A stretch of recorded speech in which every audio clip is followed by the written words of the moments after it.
Welcome to Dave and Dharm Demystify, a FinTech Futures podcast, helping make sense of the world of FinTech and digital finance.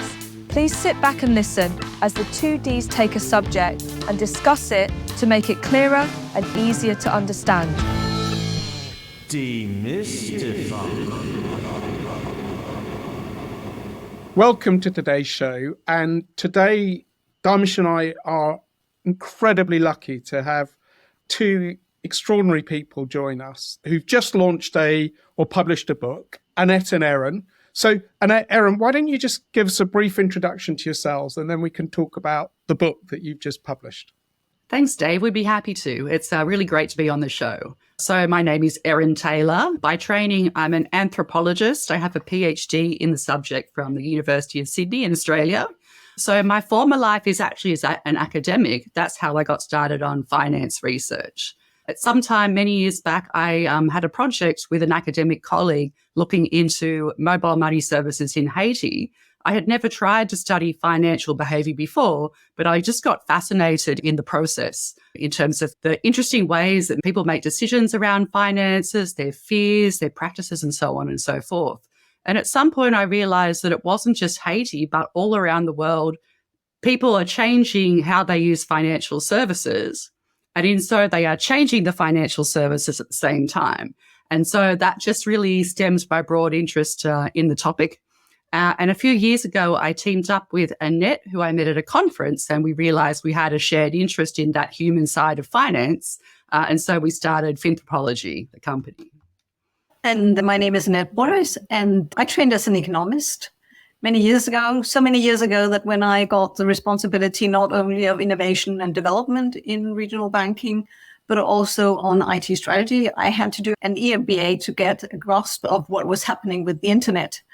And I realized that the collaboration that we have in the Nordic countries, and particularly in Denmark in the industry, is quite rare.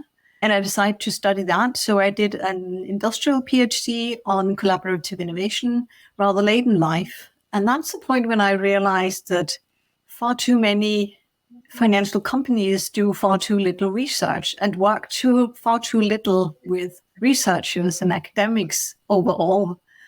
And I had the pleasure of having Marcos Zagariadas, a renowned researcher in economics and finance, on my panel one year. And he said, well, I wonder how Europe can manage to introduce PSD2 and go even beyond without having seemingly studied transaction economics.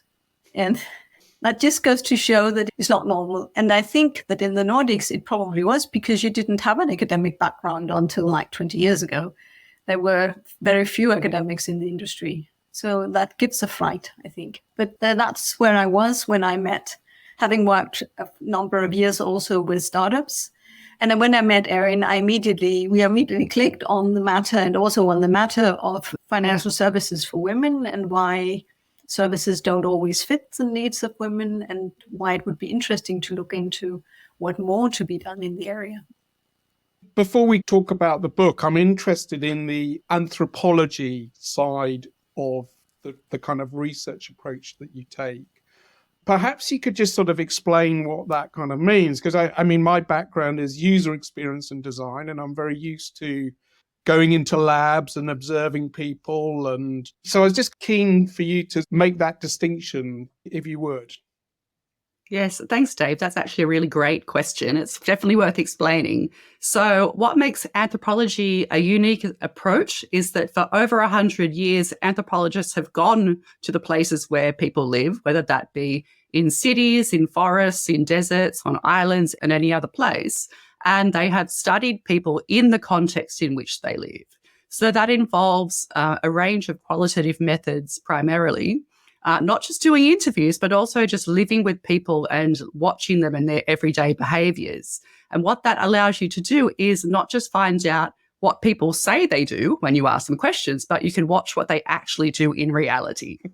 And so you can imagine that when you apply that to financial behaviours, it can be a very powerful tool, because most of us feel quite shy about talking about our finances. And even if we don't feel that shy, we might not really understand our own financial behaviors. We might not be able to explain them adequately.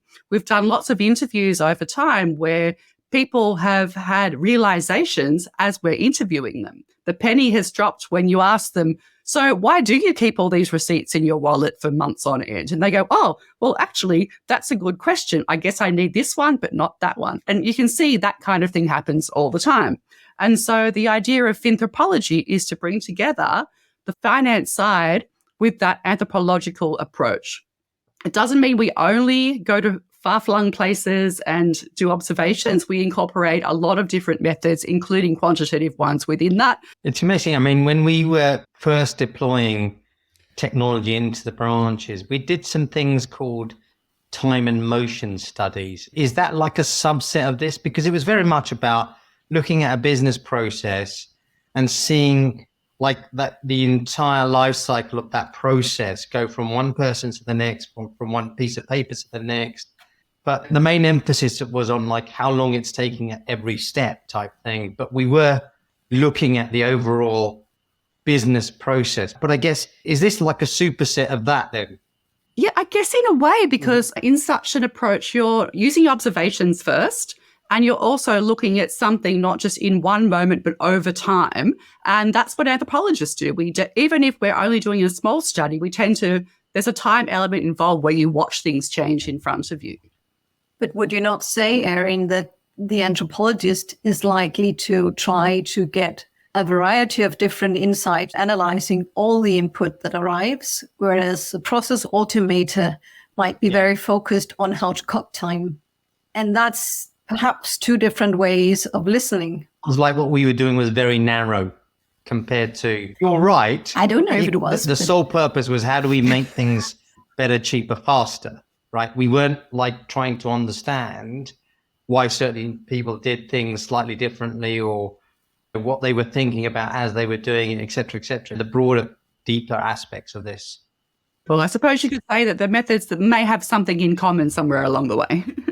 Fantastic. So you've just written a book between the two of you, which I think is called Customer-centric Innovation in Finance. And would love to explore what's in the book, but I'm guessing that you are starting to cover certain themes around kind of research and how research is done and the value of kind of research and what that means to the industry. So, I mean, it'd be great to understand a bit more about what the book is about and some of the conclusions that you've reached through it. Yes, absolutely. So the book really covers the work that Annette and I have been doing over the last 5 years. And it's interesting that when we founded Finthropology, we got a great response to the name. People loved the name. They said, oh, that's fantastic. It's such a good idea to take a human approach to finance. So people are on board with this concept that people are important. You need to understand people. However, in the conversations we've had with many professionals, we realized that most people don't have a good understanding of what qualitative methods are for, why you would do interviews, why you would do focus groups, why you would do observations, rather than simply looking at the quantitative data, especially since there's so much quantitative data these days that it seems like a better source of information. One of the things we need to point out is that qualitative data is also data. Just because it's qualitative doesn't mean it's not also data. So that's the first thing we explain. But we also wanted to explain better when you would choose to use qualitative methods, what kinds of things they can illuminate that quantitative methods alone can't, and, of course, under what circumstances you'd want to use quantitative methods and qualitative methods together. So really, the book goes through all these questions and uses a lot of examples from both our research and other people's fantastic research to demonstrate these things, to help people see how you apply the methods and how you might make decisions to incorporate them into your research for your business or your NGO or so on and so forth. And when I was first approached and asked whether we'd like to write a book, I immediately thought, yes, I think we'd like to write a book because this is an issue that keeps coming up. When I go to conferences and have been doing for a number of years, I so often have heard people talking about the need to be customer-centric. And I say, yeah, that's really great. You need to be customer-centric. You need to serve your customers. That's sort of why you're on earth. So great for you. And then a short time after, they'll say, And now that's becoming really easy because we have all this AI and we have intelligent analytics, and we're really able to serve each individual customer on their own. And that's why I say, and do you think that is going to mean that you actually provide the best possible for each customer? Because it probably, or it might not be that it is. I think that has been a very annoying thing to experience for me. So having talked a lot about digital transformation and moving on to what's called data-driven innovation, it's important to understand that the next step is not just more data-driven innovation, but is actually to try to serve your customers in the way that they would like to be served in the context where they work.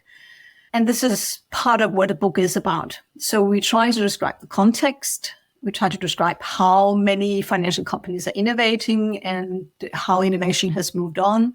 And we try to describe the whole digital transformation and the introduction of new technology to come to the point where we say, maybe you should rethink, because what you're doing at the moment is that you have a great overview of new technology. And then you go to the customers and say, now this app can help you in your daily life by using this new technology. Please adopt it.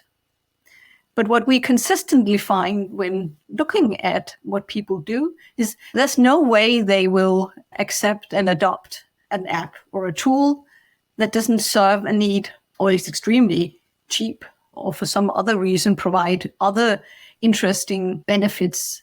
So we have seen from studies in Indonesia, for instance, that people may adopt digital shopping, but then they realize they're in a fraudulent area and they find that they better pay actually. So they will use it for shopping to get the loyalty point and benefits. And then afterwards they will pay cash on delivery, which just goes to show that people are not logic, and it's not all about adopting a new technology. And particularly the lack of technology adoption is not about people being illiterate or elderly or having difficulties with understanding new technology. This is really a question of the solution not actually serving any need. The moment you put in the market something that solves a pain point, like sharing a bill, Erin can probably tell you about the tickets, or anything else that really helps you in your daily life, makes things convenient, help you get an overview, creates value for you, that's when you will adopt it. And even if you have difficulties with connections, even if you don't know much about technology, even if you don't have a bank account, you'll find a way to adopt this thing because it's a help. I think that was a rationale behind getting started. And we have tried to follow this process throughout the book and showing some of the examples that Erin told you about. And we can come up with quite a lot of them. So I don't know how many you want, but for me, this is key. And then there's one. So what happens is that you get cheated by the quantitative data. You think that they tell you how a customer is acting. And I say, no, they tell you what transaction this customer is doing. That's not the same thing. It might reflect that they are moving money between 3 accounts to get a free withdrawal at an ATM. Or it might show that they're a big family and there are several people using the same account. So you can't be sure that the data that you're looking at really represent reality. And that's why you need to do more. You need to look into the context. I find it's so interesting because I say I'm a user experience person who spent 30 years trying to persuade, I guess, the finance institutions to spend more time looking at their customers and understanding their customers. I mean, I completely buy the whole point around quantitative research only gets you so far. I had a moment in a research session which really got me thinking, which was somebody going through a mortgage application process.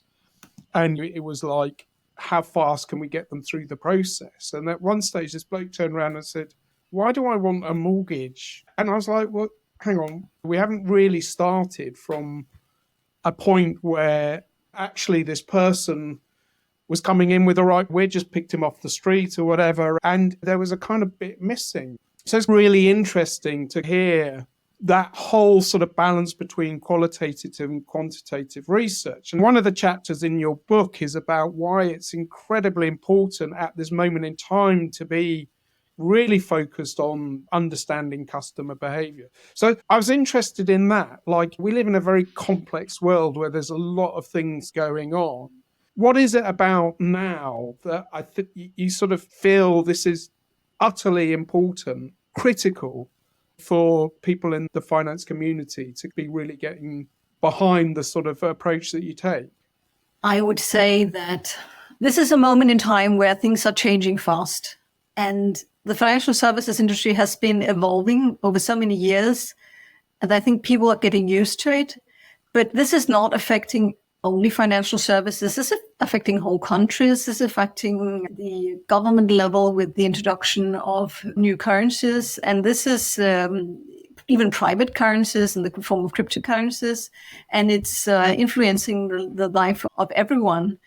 And I think what's particularly interesting here is the insight that when you look at customers, you may think that they're backwards, like I just explained, and they need to follow you in the industry because you're so clever. That's how it was 20 years ago. It's no longer like that. You may find people who help themselves to use AI and develop solutions in the metaverse or for their game solutions and to take advantage of benefits for themselves there.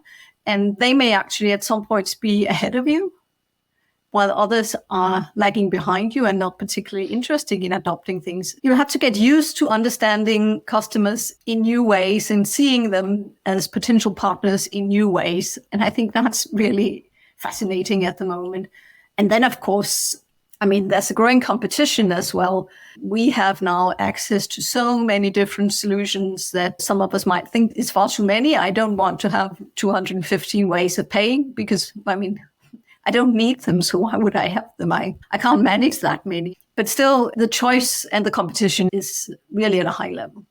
I would just add to that I think it's really important for companies to take note that people are using far more products and services than they used to. So in the olden days, before the internet, most of us had a bank account, perhaps with our high street bank. We might have had a mortgage with another company. We might have had insurance with another company. But our options were very limited. We would have very few services from very few providers. These days, we can access hundreds, if not thousands, if we want to, from different providers, and they're very different kinds of services. What's happening is people are learning to combine those services in very interesting ways. And so if you approach customers by just looking at your customer data from your personal records, you're not going to see all the other activities that they are also doing.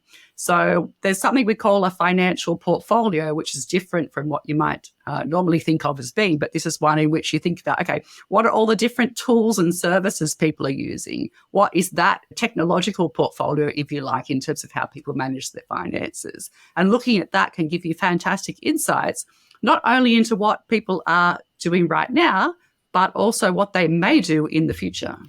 I think we had a great example from Dave Birch, who also wrote kindly our foreword, and he gave us permission to use it. He talks in a blog, I think, about this guy, Mike, who managed to create use AI to create an assistant to take his data out of the bank and create an overview of his spending. And the bank says, well, we can already do that. What's new about it? Well, what's new about it is you have customers who can manage to create their own banking services without the need of a bank. That's interesting. And that's maybe not new, but still, if that comes to be the way of action for the most part of... I think the change thing is the most important thing, because even with my own kids, I speak to them and my son says, well, Dad, why am I investing? Well, because obviously you want to retire. So it's, well, but I might get 5% a year. A business generates 20% profit. Why am I not creating a business?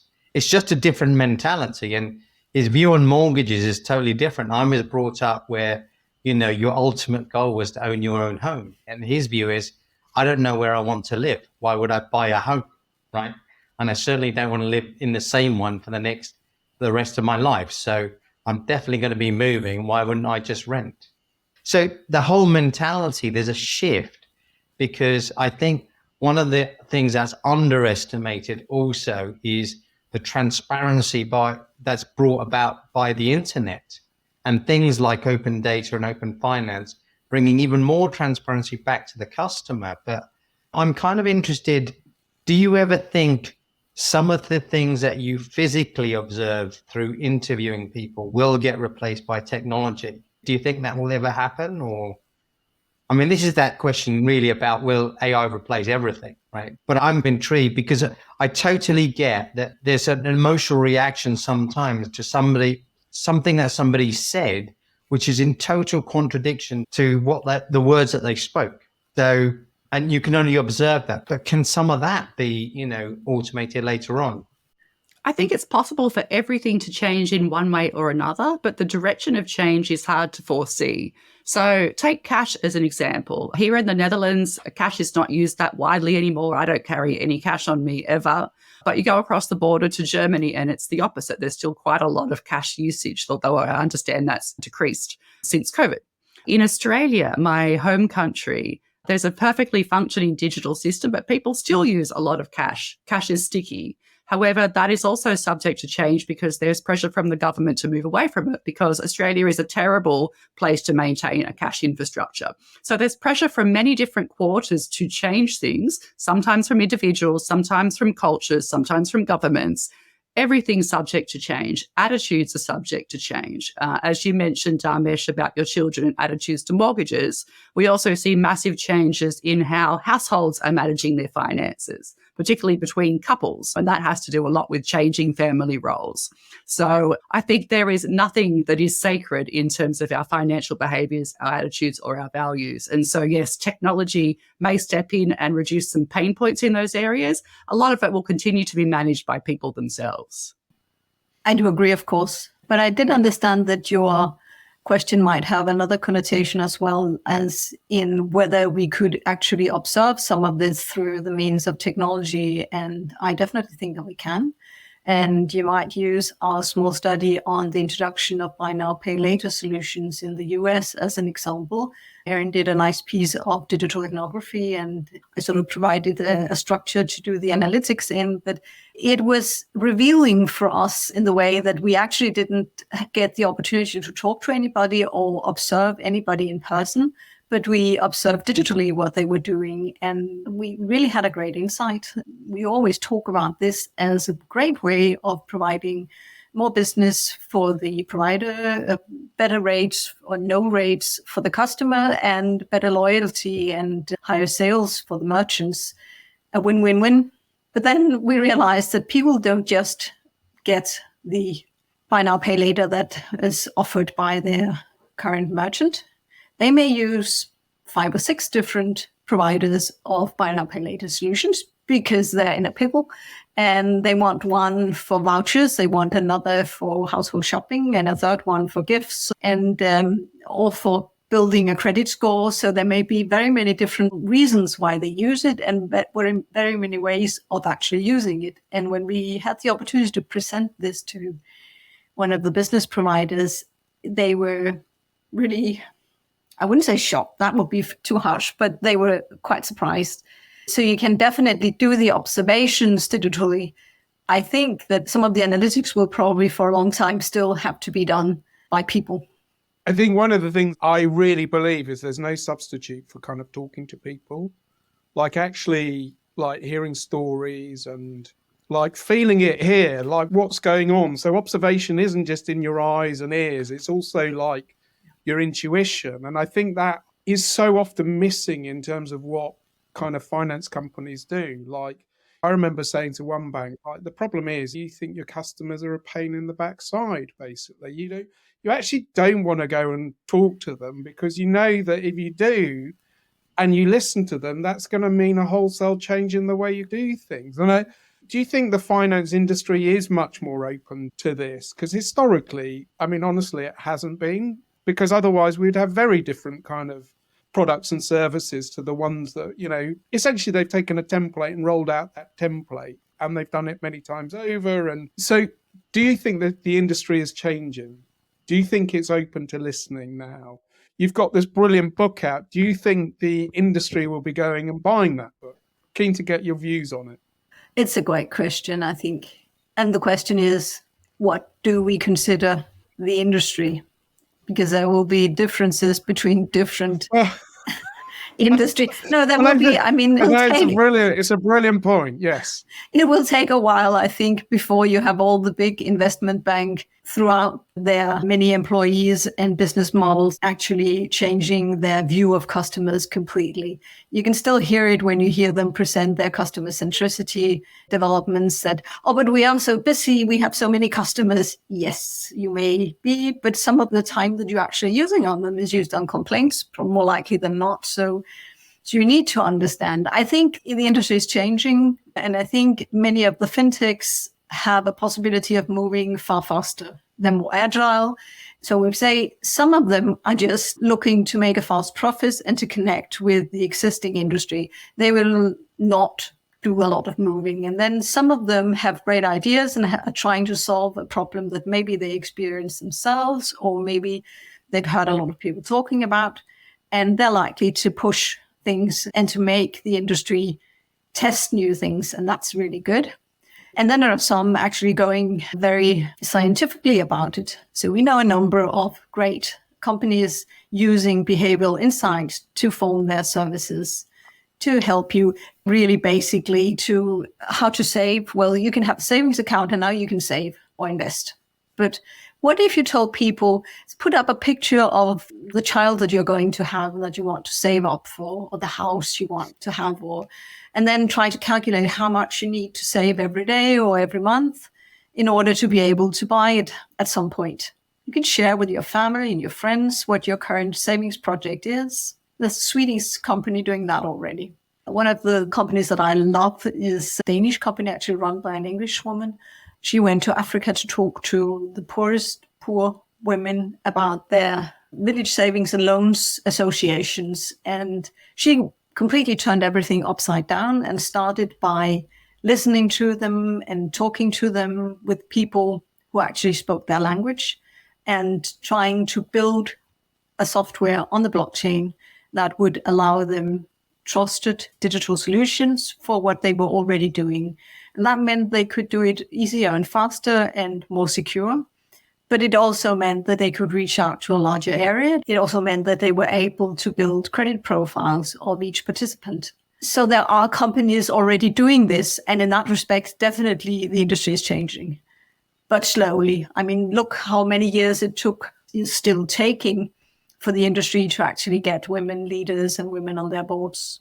I have to say that this is absolutely key for people to adopt what you're saying, because I think the new generation neobanks, the likes of Monzo, Starling, one of the fundamental things that they've done is to be customer centric, and not from a management consultancy stance. You know, we've got the presentations that we are customer centric, but actually really the customers feel it. Like this thing about the Monzo fan club is just phenomenal. How they've created such loyalty despite some of the challenges that they've had is amazing. And that is not accidental. That's absolutely purposeful.